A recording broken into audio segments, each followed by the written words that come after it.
I'm curious. One of the films that you really got your start from was like American Pie, which is very much a male-centric movie from a male point of view with male creators. And in the last few years, you've been on Orange Is the New Black, and now you've created this with Leslie and Amy.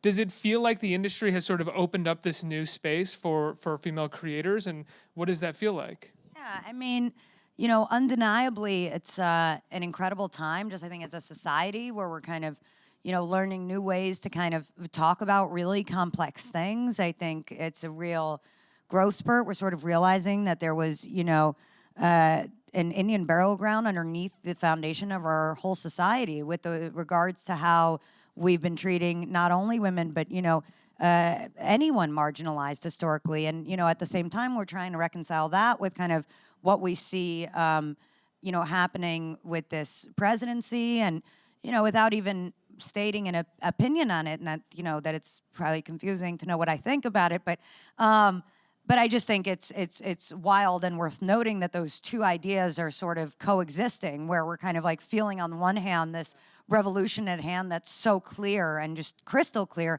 and at the same time, sort of on a grander scale, it feels like not only is nothing changing, but it's getting worse all the time. So, I think that this country and this society clearly still has a lot of work to do to sort of continue this conversation. But yeah, it's been a great time, at work. I mean, in Hollywood, it's wonderful and lucky. I mean, not that I live there; I live in New York, but in the East Village, the other Hollywood, it's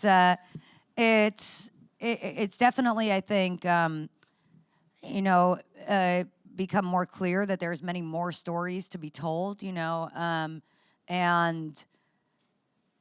And I think that in some ways, my career has been really lucky with, Tamara Jenkins in Slums of Beverly Hills and Jamie Babbitt and But I'm a Cheerleader and Genji Cohan and Orange Is the New Black. And That's now, true. My reference to American Pie was like a selective memory of in your some career. ways it is a kind of an anomaly. And, Chris and Paul Weitz are so great and, very sensitive dudes. And right, no one would know that like about American Pie. But those guys are like really sweet, good-natured men. I mean, I remember at the time definitely being like, because also, I mean, I was right here at Tisch Film School when I was like 16, 17. So I had no sort of working experience of this so-called high school kind of thing that they were describing with like proms and virginities. And I was so perplexed. Like, it just felt so unlike my experience. And I think in part because it was very white and very male, and like, it confused the heck out of me. But they offered me money. What can I tell you? I imagine you on the set of that movie being similar to like